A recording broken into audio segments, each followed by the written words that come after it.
اعوذ باللہ من الشیطان الرجیم، بسم اللہ الرحمن الرحیم۔ اللہ کے نام سے جو بے انتہا مہربان اور رحم فرمانے والا ہے۔ الف لام میم۔ یہ اللہ کی کتاب ہے، اس میں کوئی شک نہیں۔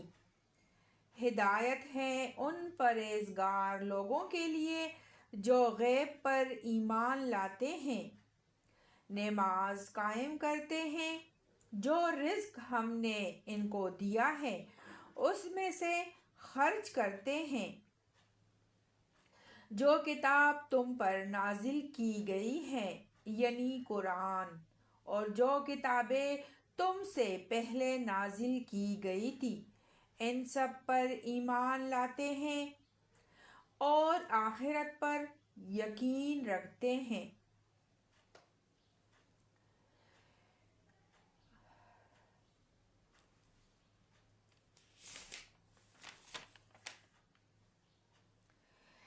ایسے لوگ اپنے رب کی طرف سے راہ راست پر ہیں اور وہی فلاح پانے والے ہیں۔ جن لوگوں نے ان باتوں کو تسلیم کرنے سے انکار کر دیا، ان کے لیے یکساں ہیں، خواہ تم انہیں خبردار کرو یا نہ کرو، بہرحال وہ ماننے والے نہیں ہیں۔ اللہ نے ان کے دلوں اور ان کے کانوں پر مہر لگا دی ہے اور ان کی آنکھوں پر پردہ پڑ گیا ہے، وہ سخت سزا کے مستحق ہیں۔ بعض لوگ ایسے بھی ہیں جو کہتے ہیں کہ ہم اللہ پر اور آخرت کے دن پر ایمان لائے ہیں، حالانکہ در حقیقت وہ مومن نہیں ہیں۔ وہ اللہ اور ایمان لانے والوں کے ساتھ دھوکہ بازی کر رہے ہیں، مگر دراصل وہ خود اپنے آپ ہی کو دھوکے میں ڈال رہے ہیں اور انہیں اس کا شعور نہیں ہے۔ ان کے دلوں میں ایک بیماری ہے جسے اللہ نے اور زیادہ بڑھا دیا، اور جھوٹ وہ بولتے ہیں، اس کے پاداش میں ان کے لیے دردناک سزا ہے۔ جب کبھی ان سے کہا گیا کہ زمین میں فساد برپا نہ کرو، تو انہوں نے یہی کہا کہ ہم تو اصلاح کرنے والے ہیں۔ خبردار، حقیقت میں یہی لوگ مفسد ہیں، مگر انہیں شعور نہیں ہے۔ اور جب ان سے کہا گیا کہ جس طرح دوسرے لوگ ایمان لائے ہیں اسی طرح تم بھی ایمان لاؤ، تو انہوں نے یہی جواب دیا کہ کیا ہم بے وقوفوں کی طرح ایمان لائیں؟ خبردار، حقیقت میں تو یہ خود بے وقوف ہیں، مگر یہ جانتے نہیں ہیں۔ جب یہ اہل ایمان سے ملتے ہیں تو کہتے ہیں کہ ہم ایمان لائے ہیں، اور جب علیحدگی میں اپنے شیطانوں سے ملتے ہیں تو کہتے ہیں کہ اصل میں تو ہم تمہارے ساتھ ہیں اور ان لوگوں سے محض مذاق کر رہے ہیں۔ اللہ ان سے مذاق کر رہا ہے، وہ ان کی رسی دراز کیے جاتا ہے اور یہ اپنی سرکشی میں اندھوں کی طرح بھٹکتے چلے جاتے ہیں۔ یہ وہ لوگ ہیں جنہوں نے ہدایت کے بدلے گمراہی خرید لی ہے، مگر یہ سودا ان کے لیے نفع بخش نہیں ہے اور یہ ہرگز صحیح راستے پر نہیں ہے۔ ان کی مثال ایسی ہے جیسے ایک شخص نے آگ روشن کی، اور جب اس نے سارے ماحول کو روشن کر دیا تو اللہ نے ان کا نور بصارت سلب کر لیا اور انہیں اس حال میں چھوڑ دیا کہ تاریکیوں میں انہیں کچھ نظر نہیں آتا۔ یہ بہرے ہیں، گونگے ہیں، اندھے ہیں، یہ اب نہ پلٹیں گے۔ یا پھر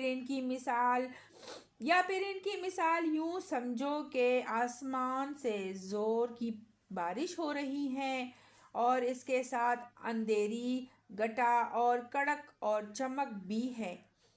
یہ بجلی کی کڑاکے سن کر اپنے جانوں کی خوف سے کانوں میں انگلیاں ٹوسے لیتے ہیں، اور اللہ ان منکرین حق کو ہر طرف سے گھیرے میں لیے ہوئے ہے۔ چمک سے ان کی حالت یہ ہو رہی ہے کہ گویا ان قریب بجلی ان کی بصارت اچک لے جائے گی۔ جب ذرا کچھ روشنی انہیں محسوس ہوتی ہے تو اس میں کچھ دور چل لیتے ہیں، اور جب ان پر اندھیرا چھا جاتا ہے تو کھڑے ہو جاتے ہیں۔ اللہ چاہتا تو ان کی سماعت اور بصارت بالکل ہی سلب کر لیتا۔ یقیناً اللہ ہر چیز پر قادر ہے۔ لوگو، بندگی اختیار کرو اپنے اس رب کی جو تمہارا اور تم سے پہلے جو لوگ ہو گزرے ہیں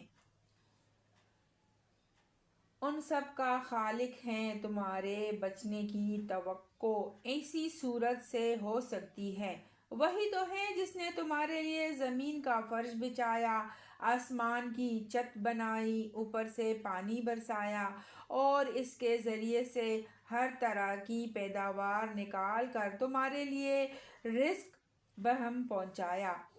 پس جب تم یہ جانتے ہو تو دوسروں کو اللہ کا مد مقابل نہ ٹھہراؤ۔ اور اگر تمہیں اس امر میں شک ہے کہ یہ کتاب جو ہم نے اپنے بندے پر اتاری ہے یہ ہماری ہے یا نہیں، تو اس کے مانند ایک ہی صورت بنا لاؤ، اپنے سارے ہم نواؤں کو بلا لو، ایک اللہ کو چھوڑ کر باقی جس کی چاہو مدد لے لو۔ اگر تم سچے ہو تو یہ کام کر کے دکھاؤ، لیکن اگر تم نے ایسا نہ کیا اور یقیناً کبھی نہیں کر سکتے تو ڈرو اس آگ سے جس کا ایندھن بنیں گے انسان اور پتھر، جو مہیا کی گئی ہے منکرین حق کے لیے۔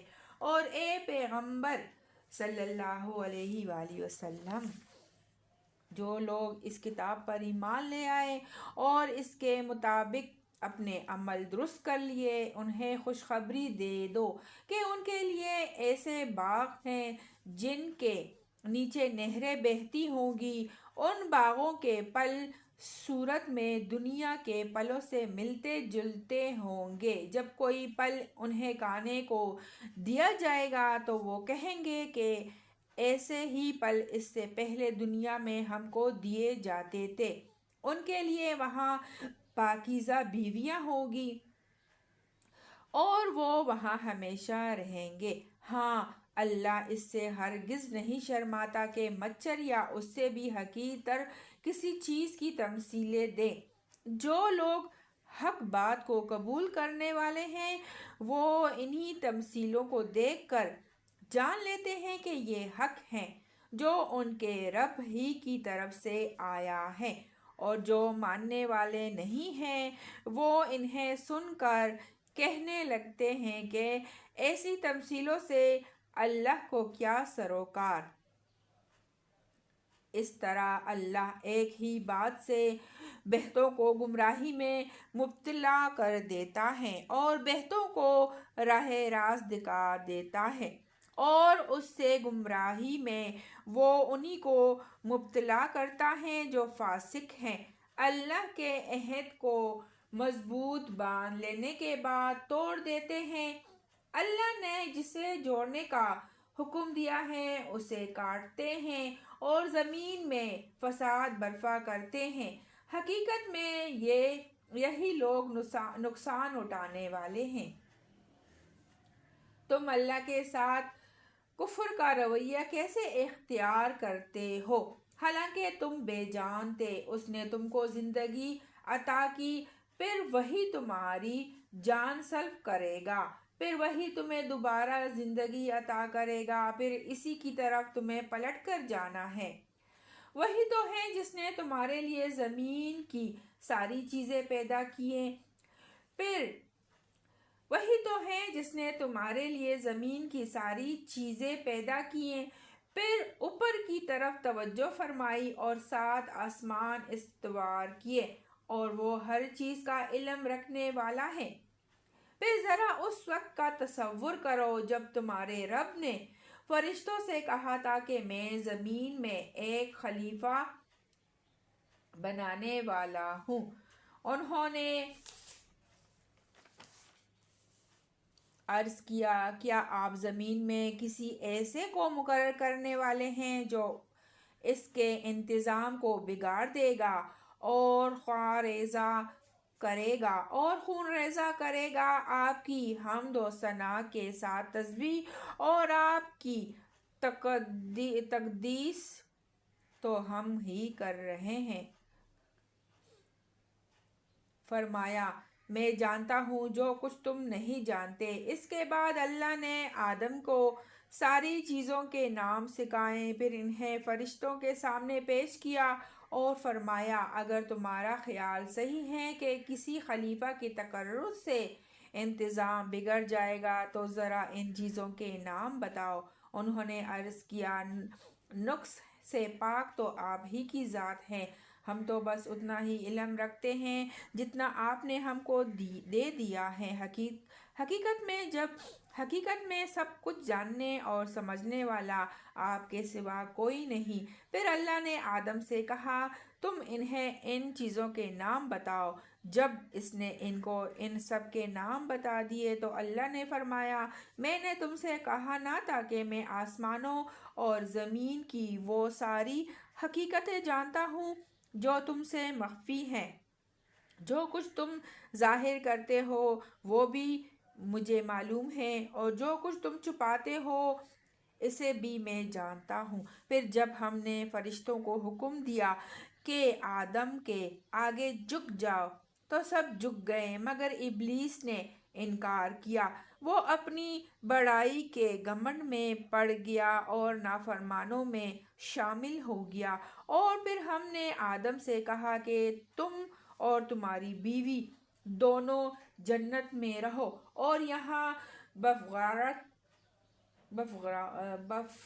بفراغت جو چاہو کھاؤ، مگر اس درخت کا رخ نہ کرنا ورنہ ظالموں میں شمار ہوں گے۔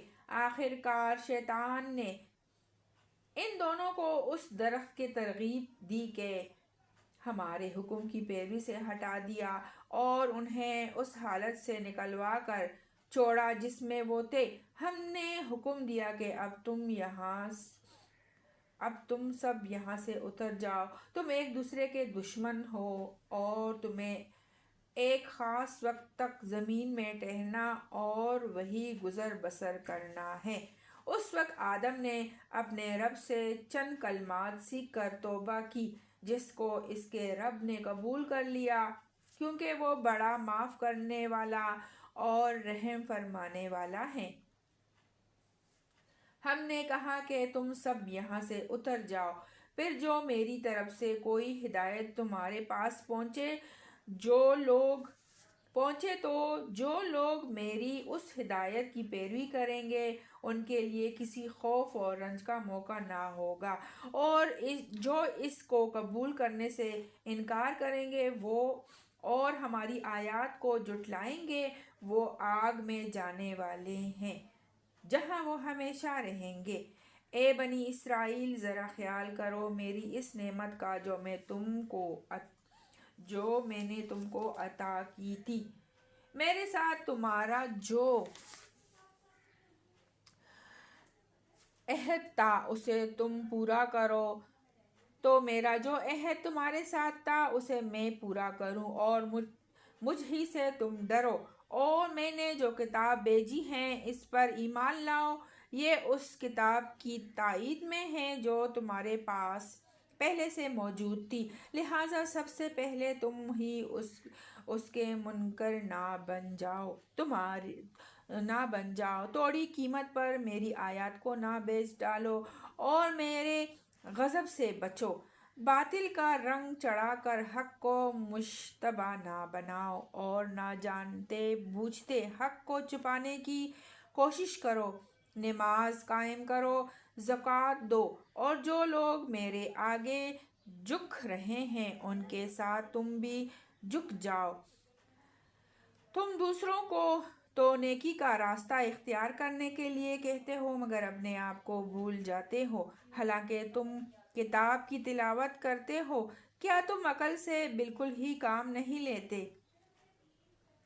صبر اور نماز سے مدد لو، بے شک نماز ایک سخت مشکل کام ہے مگر ان فرما بردار بندوں کے لیے مشکل نہیں ہے جو سمجھتے ہیں کہ آخر کار انہیں اپنے رب سے ملنا اور اسی کی طرف پلٹ کر جانا ہے۔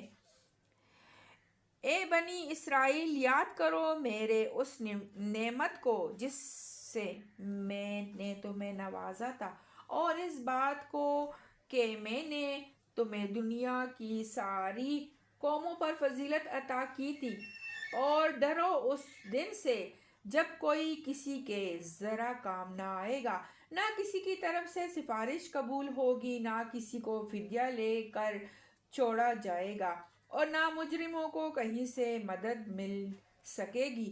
یاد کرو وہ وقت جب ہم نے تم کو فرعونیوں کی غلامی سے نجات بخشی، انہوں نے تمہیں سخت عذاب میں مبتلا کر رکھا تھا، تمہارے لڑکوں کو ذبح کرتے تھے اور تمہاری لڑکیوں کو زندہ رہنے دیتے تھے، اور اس حالت میں تمہارے رب کی طرف سے تمہاری بڑی آزمائش تھی۔ یاد کرو وہ وقت جب ہم نے سمندر پار کر تمہارے لیے راستہ بنایا، پھر اس میں سے تمہیں بخیریت گزروا دیا، پھر وہی تمہاری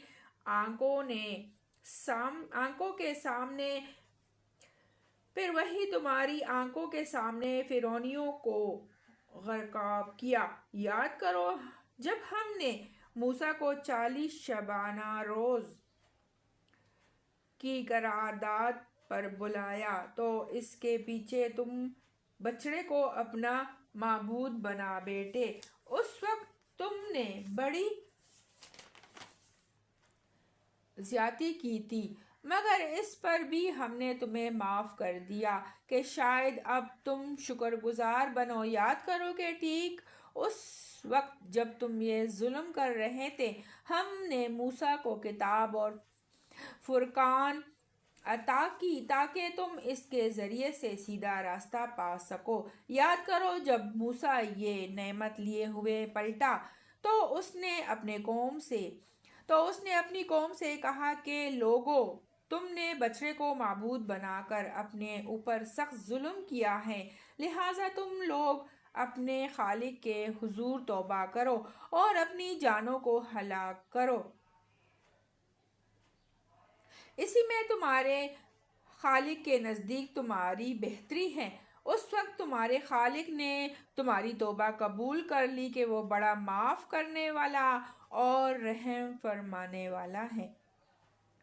یاد کرو جب تم نے موسیٰ سے کہا تھا کہ ہم تمہارے کہنے کا ہرگز یقین نہ کریں گے جب تک کہ اپنی آنکھوں سے علانیہ خدا کو تم سے کلام کرتے نہ دیکھ لیں۔ اس وقت تمہارے دیکھتے دیکھتے ایک زبردست کڑکے نے تم کو آ لیا، تم بے جان ہو کر گر چکے تھے، مگر پھر ہم نے تم کو جلا اٹھایا، شاید کہ اس احسان کے بعد تم شکر گزار بن جاؤ۔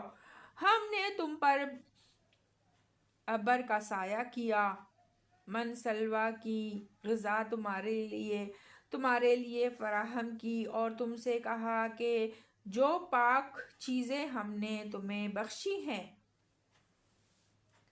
انہیں کھاؤ، مگر تمہارے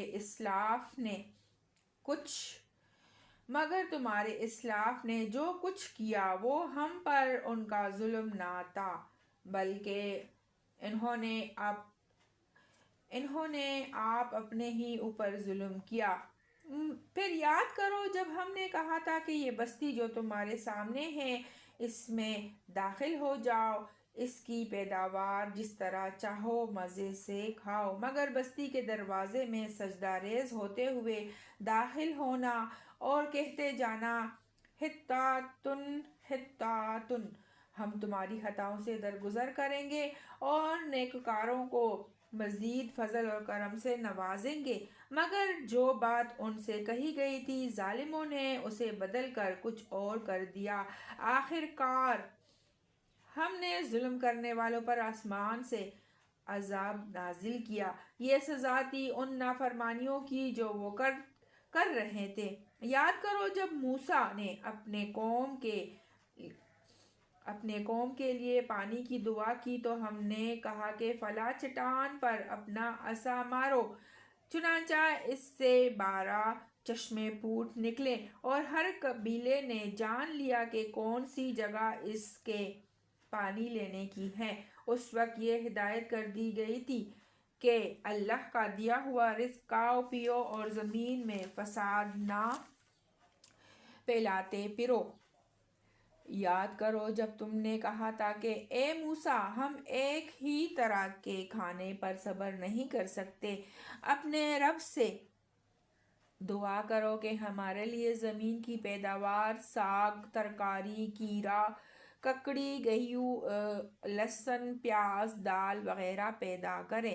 تو موسیٰ نے کہا کیا ایک بہتر چیز کی بجائے تم ادنیٰ درجے کی چیزیں لینا چاہتے ہو؟ اچھا کسی شہری آبادی میں جا رہو، جو کچھ تم مانگتے ہو وہاں مل جائے گا۔ آخر کار نوبت یہاں تک پہنچی کہ ذلت و خواری اور پستی اور بدحالی ان پر مسلط ہو گئی اور وہ اللہ کے غضب میں گر گئے۔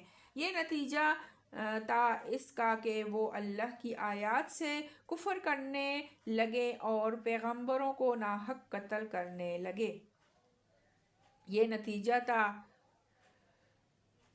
ان کی نافرمانیوں کا اور اس بات کا کہ وہ حدود شرع سے نکل جاتے تھے۔ یقین جانو کہ نبی عربی کو ماننے والے ہوں یا یہودی، عیسائی ہو یا صابئی، جو بھی اللہ اور روز آخر پر ایمان لائے گا اور نیک عمل کرے گا اس کا اجر اس کے رب کے پاس ہے اور اس کے لیے کسی خوف اور رنج کا موقع نہیں ہے۔ یاد کرو وہ وقت جب ہم نے طور کو تم پر اٹھا کر تم سے پختہ عہد لیا تھا اور کہا تھا کہ جو کتاب ہم تمہیں دے رہے ہیں اسے مضبوطی کے ساتھ تامنا اور جو احکام و ہدایت اس میں درج ہیں انہیں یاد رکھنا۔ اس ذریعے سے توقع کی جا سکتی ہے کہ تم تقوی کی روش پر چل سکو گے۔ مگر اس کے بعد تم اپنے عہد سے پھر گئے۔ اس پر بھی اللہ کے فضل اور اس کی رحمت نے تمہارا ساتھ نہ چھوڑا اور ورنہ تم کبھی کے تباہ ہو چکے ہوتے۔ پھر تمہیں اپنی قوم کے ان لوگوں کا قصہ تو معلوم ہی ہے جنہوں نے سبت کا قانون توڑا تھا۔ ہم نے انہیں کہہ دیا تھا کہ بندر بن جاؤ اور اس حال میں رہو کہ ہر طرف سے تم پر دھتکار پھٹکار پڑے۔ اس طرح ہم نے ان کے انجام کو اس زمانے کے لوگوں اور بعد کے آنے والی نسلوں کے لیے عبرت اور ڈرنے والوں کے لیے نصیحت بنا کر چھوڑا۔ پھر وہ واقعہ یاد کرو جب موسیٰ نے اپنی قوم سے کہا کہ اللہ تمہیں ایک گائے ذبح کرنے کا حکم دیتا ہے۔ کہنے لگے کیا تم ہم سے مذاق کرتے ہو؟ موسیٰ نے کہا میں اس سے خدا کی پناہ مانگتا ہوں کہ جاہلوں کی سی باتیں کروں۔ بولے اچھا اپنے رب سے درخواست کرو کہ وہ ہمیں اس گائے کی کچھ تفصیل بتائے۔ موسیٰ نے کہا اللہ کا ارشاد ہے کہ وہ ایسی گائے ہونی چاہیے جو نہ بوڑھی ہو نہ بچیا بلکہ اوسط عمر کی ہو، لہٰذا جو حکم دیا جاتا ہے اس کی تعمیل کرو۔ پھر کہنے لگے اپنے رب سے یہ اور پوچھو دو کہ اس کا رنگ کیسا ہو۔ موسیٰ نے کہا وہ فرماتا ہے زرد رنگ کی گائے ہونی چاہیے جس کا رنگ ایسا شوخ ہو کہ دیکھنے والوں کا جی خوش ہو جائے۔ پھر بولے اپنے رب سے صاف صاف پوچھو کر بتاؤ کیسی گائیں مطلوب ہیں، ہمیں ان کی تعین میں اشتباہ ہو گیا ہے، اللہ نے چاہا تو ہم اس کا پتہ پا لیں گے۔ موسیٰ نے جواب دیا، اللہ کہتا ہے کہ وہ ایسی گائیں ہیں جس سے خدمت نہیں لی جاتی، نہ زمین جوتتی ہیں نہ پانی کھینچتی ہیں، صحیح سالم اور بے داغ۔ اس پر وہ پکار اٹھے کہ ہاں اب تم نے ٹھیک پتہ بتایا ہے۔ پھر انہوں نے اسے ذبح کیا، ورنہ وہ ایسا کرتے تو معلوم نہ ہوتے تھے۔ اور تمہیں یاد ہے وہ واقعہ جب تم نے ایک شخص کی جان لی تھی، پھر اس کے بارے میں جھگڑنے اور ایک دوسرے پر قتل کا الزام تھوپنے لگے تھے، اور اللہ نے فیصلہ کر لیا تھا کہ جو کچھ تم چھپاتے ہو اسے کھول کر رکھ دے گا۔ اس وقت ہم نے حکم دیا کہ مقتول کی لاش کو اس کے ایک حصے سے ضرب لگاؤ، دیکھو اس طرح اللہ مردوں کو زندگی بخشتا ہے اور تمہیں اپنی نشانیاں دکھاتا ہے تاکہ تم سمجھو، مگر ایسی نشانیاں دیکھنے کے بعد بھی آخر تمہارے دل سخت ہو گئے، پتھروں کی طرح سخت، بلکہ سختی میں کچھ ان سے بھی بڑے ہوئے، کیونکہ پتھروں میں سے تو کوئی ایسا بھی ہوتا ہے جس میں سے چشمے پھوٹ بہتے ہیں، کوئی پھٹتا ہے اور اس میں سے پانی نکل آتا ہے، اور کوئی خدا کے خوف سے لرز کر گر بھی پڑتا ہے، اور اللہ تمہارے کرتوتوں سے بے خبر نہیں ہے۔ اے مسلمانوں، اب کیا ان لوگوں سے تم یہ توقع رکھتے ہو کہ یہ تمہاری دعوت پر ایمان لے آئیں گے؟ حالانکہ ان میں سے ایک گروہ کا شیوہ یہ رہا ہے کہ اللہ کا کلام سنا اور پھر خوب سمجھ بوجھ کر دانستہ اس میں تحریف کی۔ محمد رسول اللہ پر ایمان لانے والوں سے ملتے ہیں تو کہتے ہیں کہ ہم بھی انہیں مانتے ہیں، اور جب آپس میں ایک دوسرے سے تخلیہ کی بات چیت ہوتی ہے تو کہتے ہیں کہ بے وقوف ہو گئے ہو، ان لوگوں کو وہ باتیں بتاتے ہو جو اللہ نے تم پر کھولی ہیں تاکہ تمہارے رب کے پاس تمہارے مقابلے میں انہیں حجت میں پیش کریں۔ اور کیا یہ جانتے نہیں ہیں کہ جو کچھ یہ چھپاتے ہیں اور جو کچھ ظاہر کرتے ہیں اللہ کو سب باتوں کی خبر ہے۔ ان میں ایک دوسرا گروہ وہ امیوں کا ہے جو کتاب کا تو علم رکھتے نہیں، بس اپنے بے بنیاد امیدوں اور آرزوؤں کو لیے بیٹھے ہیں اور محض وہم و گمان پر چلے جا رہے ہیں، بس ہلاکت اور تباہی ہے ان لوگوں کے لیے جو اپنے ہاتھوں سے شر کا نوشتہ لکھتے ہیں، پھر لوگوں سے کہتے ہیں کہ یہ اللہ کے پاس سے آیا ہوا ہے تاکہ اس کے معاوضے میں تھوڑا سا فائدہ حاصل کر لے۔ ان کے ہاتھوں کا یہ لکھا بھی ان کے لیے تباہی کا سامان ہے، اور ان کی یہ کمائی بھی ان کے لیے موجب ہلاکت۔ وہ کہتے ہیں کہ دوزخ کی آگ ہمیں ہرگز چھونے والی نہیں، الا یہ کہ چند روز کی سزا مل جائے تو مل جائے۔ ان سے پوچھو، کیا تم نے اللہ سے کوئی عہد لے لیا ہے جس کی خلاف ورزی وہ نہیں کر سکتا، یا بات یہ ہے کہ تم اللہ کے ذمے ڈال کر ایسی باتیں کہہ دیتے ہو جن کے متعلق تمہیں علم نہیں ہے کہ اس نے ان کا ذمہ لیا ہے۔ آخر تمہیں دوزخ کی آگ کیوں نہ چھوئے گی؟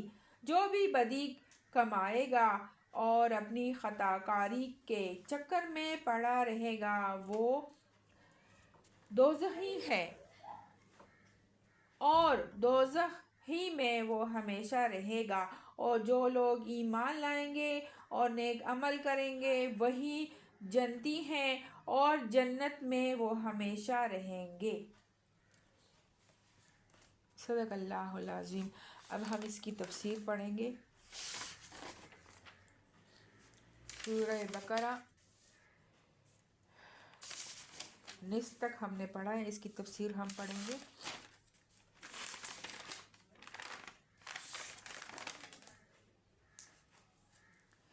یہ حرف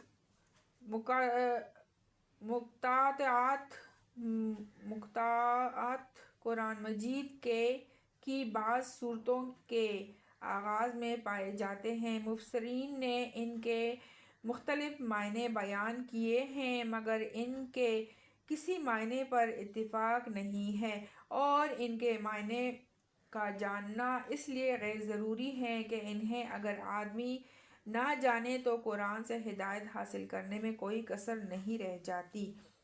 غیب سے مراد وہ حقیقتیں ہیں جو انسان کے حواس سے پوشیدہ ہیں اور کبھی براہ راست عام انسانوں کے تجربہ و مشاہدات میں نہیں آتی، مثلاً خدا کی ذات اور صفات، ملائکہ، وحی، جنت، دوزخ وغیرہ۔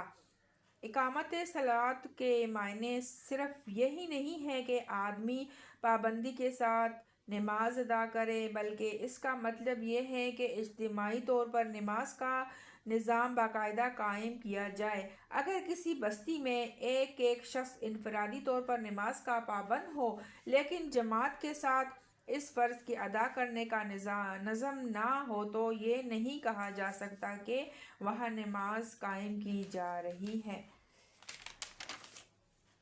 اس کا مطلب یہ نہیں کہ اللہ نے مہر لگا دی تھی اس لیے انہوں نے تسلیم کرنے سے انکار کیا، بلکہ مطلب یہ ہے کہ جب انہوں نے ان بنیادی امور کو رد کر دیا جن کا ذکر اوپر کیا گیا ہے اور اپنے لیے قرآن کی پیش کردہ راستہ کی خلاف دوسرا راستہ پسند کر لیا، تو اللہ نے ان کے دلوں اور کانوں پر مہر لگا دی۔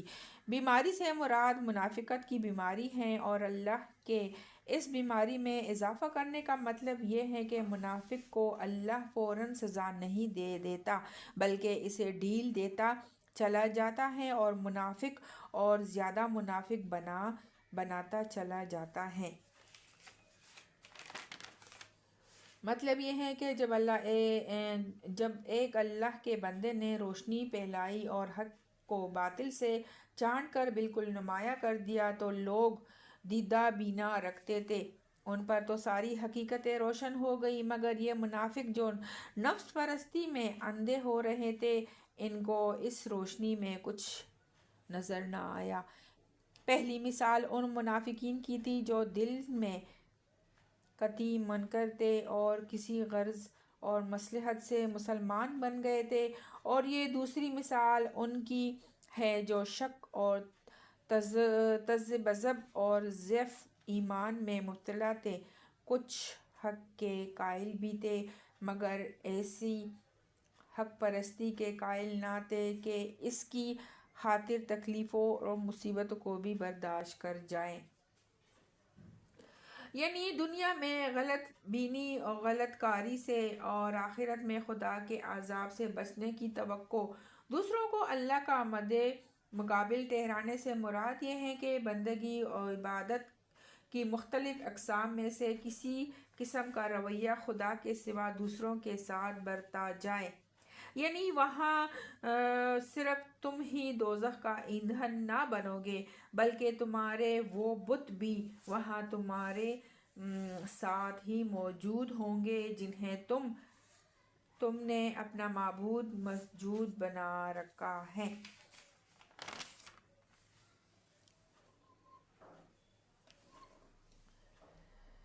یہاں ایک اعتراض کا ذکر کیے بغیر اس کا جواب دیا گیا۔ قرآن میں متعدد مقامات پر توضیح مداح کے لیے مکڑی، مکھی، مچھر وغیرہ کی جو تمثیلیں دی گئی ہیں ان پر مخالفین کو اعتراض تھا کہ یہ کیسا کلام الہی ہے جس میں ایسی حقیر چیزوں کی تمثیلیں دی گئی ہیں۔ فاسق کے معنی ہیں نافرمان، اطاعت کی حد سے نکل جانے والا۔ بادشاہ اپنے ملازموں اور رعایا کے نام جو فرمان یا ہدایت جاری کرتا ہے ان کو عربی زبان میں عہد سے تعبیر کیا جاتا ہے۔ اللہ کے عہد سے مراد اس کا وہ مستقل فرمان ہے جس کی روح سے تمام نوع انسانی صرف اسی کی بندگی، اطاعت اور پرستش کرنے پر مأمور ہے۔ مضبوط باندھ لینے کے بعد سے اشارہ اس طرف ہے کہ آدم کی تخلیق کے وقت تمام نوع انسانی سے اس فرمان کی پابندی کا اقرار لے لیا گیا تھا، جیسا کہ سورۃ الاعراف آیت نمبر 172 میں بیان ہوا ہے، یعنی جن روابط کے قیام اور استحکام پر انسان کی اجتماعی اور انفرادی فلاح کا انحصار ہے اور جنہیں درست رکھنے کا اللہ نے حکم دیا ہے، ان پر یہ لوگ تیشہ چلاتے ہیں۔ 7 آسمانوں کی حقیقت کیا ہے؟ اس کا تعین مشکل ہے۔ انسان ہر زمانے میں آسمان یا بلفظ دیگر عالم بالا کے متعلق اپنے مشاہدات یا قیاست کے مطابق مختلف تصورات قائم کرتا رہا ہے جو برابر بدلتے رہے ہیں۔ بس مجمل اتنا سمجھ لینا چاہیے کہ یا تو اس سے مراد یہ ہے کہ زمین سے ماورا جس قدر کائنات ہے اسے اللہ نے 7 بحکم طبقوں میں تقسیم کر رکھا ہے، یا یہ کہ زمین اس کائنات کے جس حصے میں واقع ہے وہ 7 طبقوں پر مشتمل ہے۔ خلیفہ وہ جو کسی کی ملک میں اس کے عطا کردہ اختیارات اس کے نائب کی حیثیت سے ملک میں اس کی عطا کردہ اختیارات اس کے نائب کی حیثیت سے استعمال کرے۔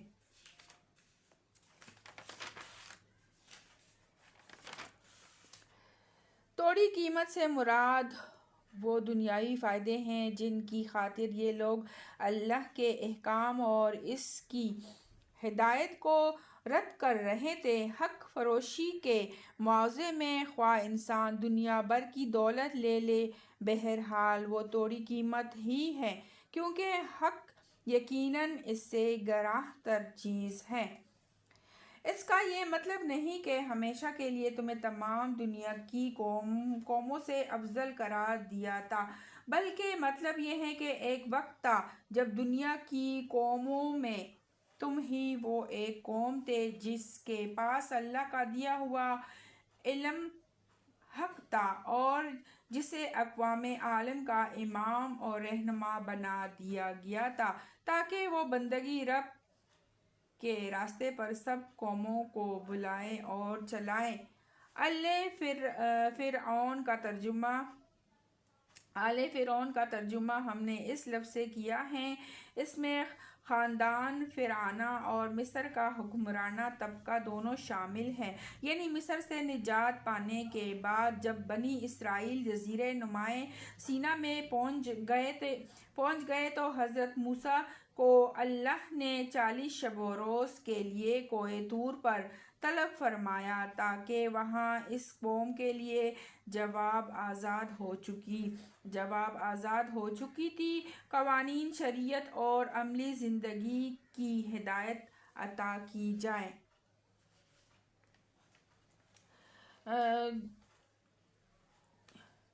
حضرت موسیٰ کو اللہ تعالیٰ نے 40 شب و روز کے لیے کوہ طور پر طلب فرمایا تاکہ وہاں اس قوم کے لیے جو اب آزاد ہو چکی تھی قوانین شریعت اور عملی زندگی کی ہدایت عطا کی جائے۔ فرقان سے مراد ہے وہ چیز جس کے ذریعے سے حق اور باطل کا فرق نمایاں ہو، یعنی دین کا وہ علم اور فہم جس سے آدمی حق اور باطل میں تمیز کرتا ہے، یعنی اپنے ان آدمیوں کو قتل کرو جنہوں نے گوشہ لے کر معبود بنایا اور اس کی پرستش کی۔ حطّاتن کے 2 مطلب ہو سکتے ہیں، ایک یہ کہ خدا سے اپنی خطاؤں کی معافی مانگتے ہوئے جانا، دوسرے یہ کہ لوٹ مار اور قتل عام کی بجائے بستی کے باشندوں میں درگزر اور عام معافی کا اعلان کرتے جانا۔ بنی اسرائیل کے قبیلے 12 تھے۔ خدا نے ہر ایک قبیلے کے لیے الگ چشمہ نکال دیا تاکہ ان کے درمیان پانی پر جھگڑا نہ ہو۔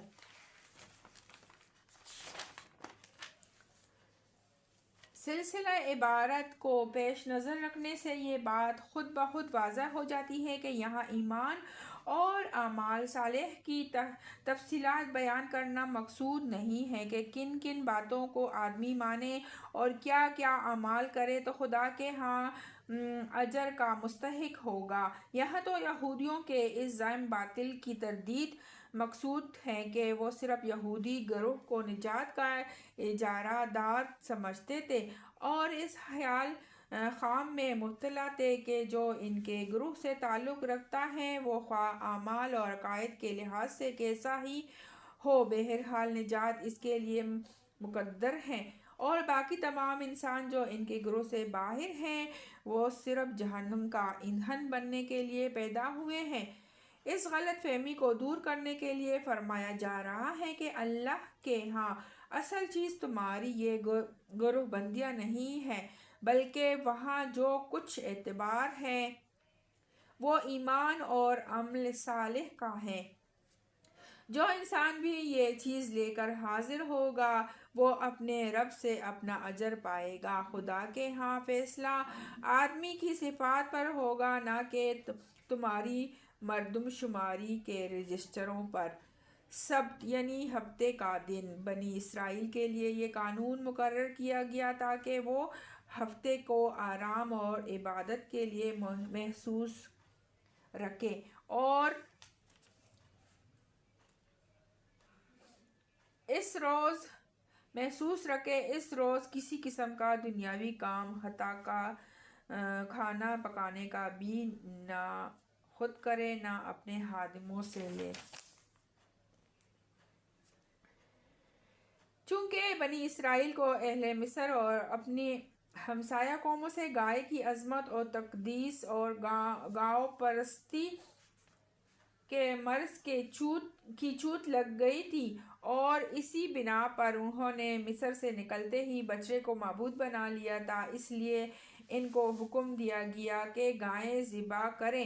انہوں نے ٹالنے کی کوشش کی اور تفصیلات پوچھنے لگے، مگر جتنی تفصیلات وہ پوچھتے گئے اتنے ہی گرتے چلے گئے، یہاں تک کہ آخرکار اسی خاص قسم کی سنہری گائے پر جسے اس زمانے میں پرستش کے لیے مختص کیا جاتا تھا گویا انگلی رکھ کر بتا دیا گیا کہ اسے ذبح کرو۔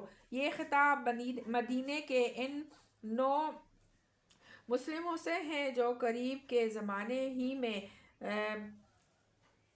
نبی عربی صلی اللہ علیہ وسلم پر ایمان لائے تھے۔ ان لوگوں کے کان میں پہلے سے نبوت، کتاب، ملائکہ، آخرت، شریعت وغیرہ کی جو باتیں پڑی ہوئی تھی وہ سب انہوں نے اپنے ہمسایہ یہودیوں ہی سے سنی تھی۔ اس بنا پر اب وہ متوقع تھے کہ جو لوگ پہلے ہی سے انبیاء اور کتب آسمانی کے پیرو ہیں، جن کی دی ہوئی خبروں کی بدولت ہی ہم کو نعمت ایمان میسر ہوئی ہے، وہ ضرور ہمارا ساتھ دیں گے بلکہ اس راہ میں پیش ہوں گے۔ صدق اللہ العظیم۔ اللہ تعالیٰ ہمارے اس قرآن کا پڑھنا اور اس قرآن کا سننا اپنے بارگاہ الہی میں قبول اور منظور فرمائے، آمین ثم آمین یا رب العالمین۔